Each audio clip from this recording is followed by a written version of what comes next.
Yesterday we found the area of a parallelogram, and we did that from using a triangle or a rectangle. So I'm going to do the same thing today, but we're going to find the area of a triangle using rectangle. So if I draw a rectangle, we already know that the formula for this is length times width. Okay? But if we want to find the area formula for a triangle, if you look at a rectangle, you can basically just cut it right in half. So when I do that, I have two different triangles that basically we put together to get our rectangle back. So what I'm going to do is, since I know that if I cut it in half, I get two triangles, that means that a triangle is half of a rectangle. So if the formula for a rectangle is length times width, and a triangle is half of a rectangle, you do the same exact thing, but then you just divide your answer by 2 because a triangle is half of a rectangle. The only other thing, though, is that now that we have a triangle, we can't just say length and width because there's 3 different sides to it. So just like yesterday, we need to use the base and the height as our letters. So I'm going to use base times height and then divide that by 2. The reason why is because you have to know which one's the base and the height. And if you remember from the notes the other day, they have to form a 90-degree angle. So this here would be the 90-degree angle because it's making the corner. So this would be my base and my height. So same up here, it would be your length and your width. But because now we're cutting it into a triangle, we're just going to call it base and height, so that we know which ones make the 90-degree angle, so that we know which 2 measurements to use.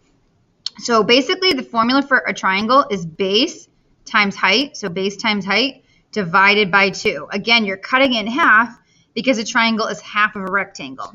All right, so let's fill out these notes together. A rectangle can be used to find the area formula for a triangle.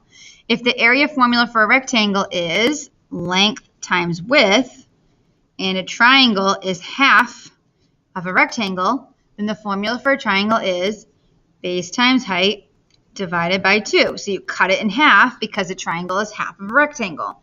Again, we're always putting a 2 over the label because you are also multiplying the labels. So we're multiplying 2 dimensions, so that's why you put a 2 over the label.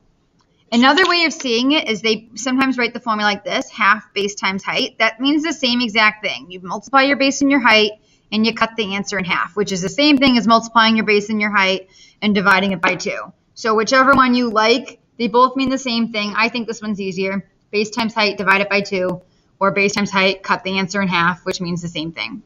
So for this one, number 12, it says you try, find the area. So they only gave us 2 numbers, so this one's a little bit easier, but say we had a number here to throw us off. Your base and your height have to form a 90-degree angle. So they drew this 90-degree angle to give us that dimension. So the base is 17 and the height is 8.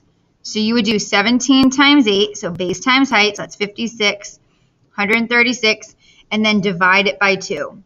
You have to divide it by 2, otherwise you're finding the area of a rectangle, which is length times width.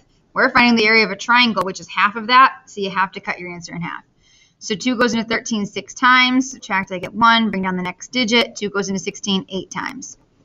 So it's going to be 68 meters squared. You're multiplying 2 dimensions, so you put a 2 over your answer. So 2 dimensions, 2 over the answer. Okay, so your formula is, again, base times the height. They have to form a 90-degree angle. Once you get that math done, divide the whole answer by 2.